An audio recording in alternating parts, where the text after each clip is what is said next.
cum oamenii preistorici cu uneltele lor aveau și sabie. Se duceau și vânau ciorile care erau aflate acolo.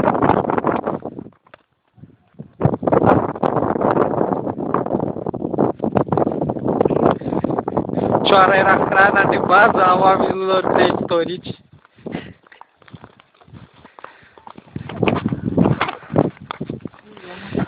Să vedea dacă are gâtul tăiat, apoi vâna și altă pasăre. Guguștiucul, care era o pasăre destul de rar de prânz și foarte greu. Trebuia să strecori, pui scusință pe la spate.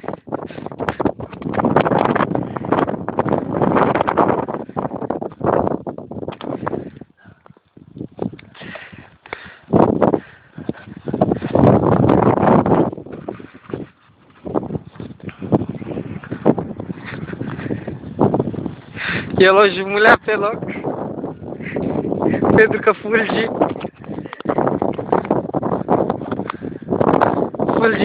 însemna o piedică pentru el, pentru carnea pufoasă de cioară și de guguștuc.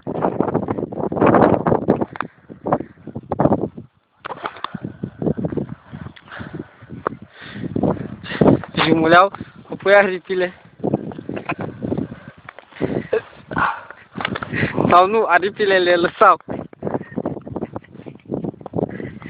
Jumuleau, pieptul îi lăsau, coada îi lăsau puțin. Sau nu, și coada.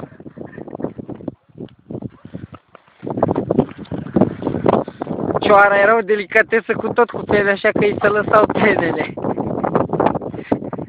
Și ciocul la cuștică se lăsa. Un preistoric era un om foarte complex. Bă, guguștiucul lăsa pentru pârlit, atât am lăsat. Asta era pentru pârlit. Și mi-a luat puține pene de pe burtă, ca să-i vadă ierbegul bine, să-l mănânce.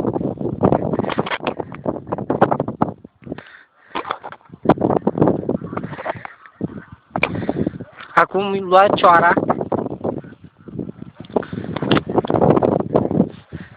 Cioara o lăsa așa, se ducea la cuibul lui. Apoi acesta își ia sabia și vânatul și merge la cuibul său. Să-l urmărim ce face.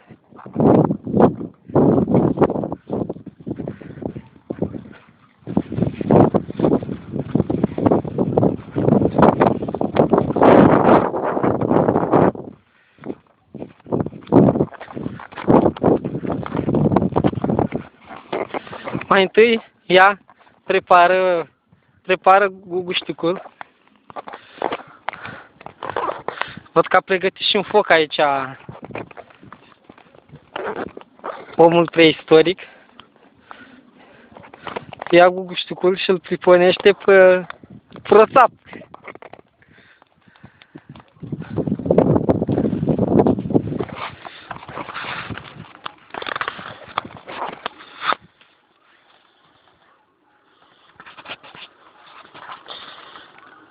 Apoi acesta pune pe foc, își ia bricheta și începe să dea foc.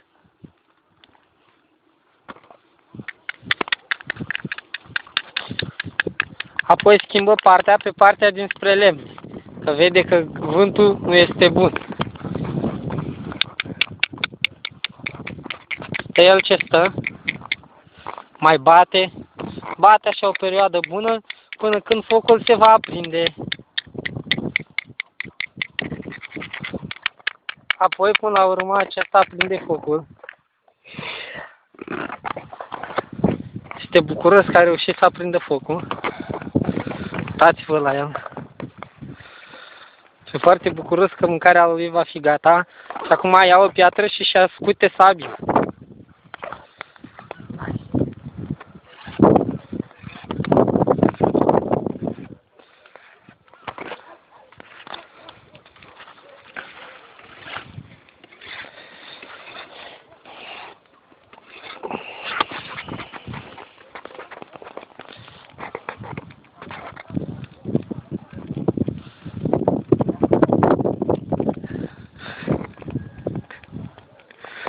Acesta în cele din urmă va mai pune niște lemne mai subțiri peste foc.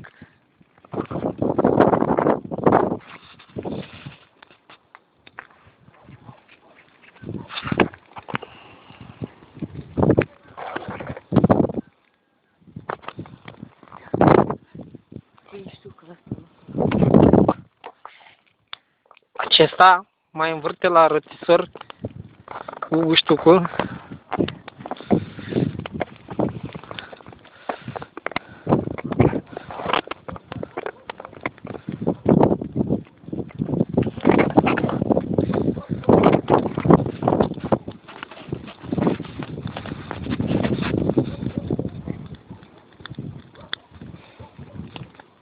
Apoi își lasă cu guștucul să stea și își ascute sabia.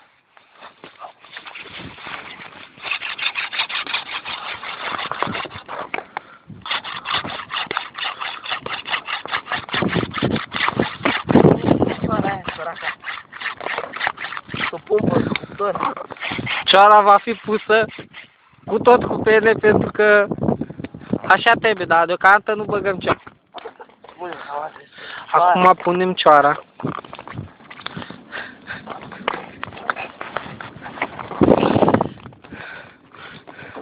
Cioara este pusă ca să-i se facă șoricul.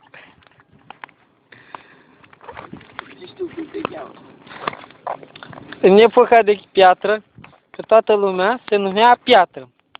Cunte, Piatră! Da. Piatră! Da. Piatră! Prezent. Piatră! Absent. Era plecat la vânătoare.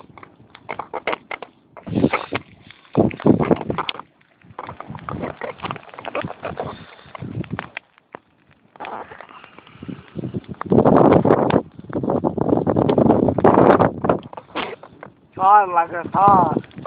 Ha, ha, ha. Întoarcem cioara pentru a fi coaptă mai bine. Această cioară e masa noastră pe toate zilele. Amin! Tatăl vostru în podul vostru, să vă ierte Dumnezeu, amin! Doamne, Doamne, săracile animale!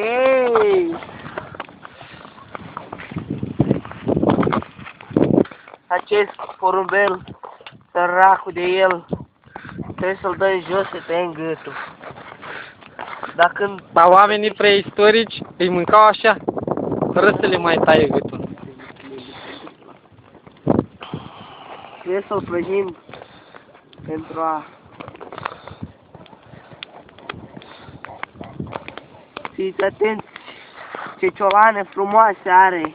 Uitați, vai, uite asta prăjită, uitați ce cap are, dusă în de ochi.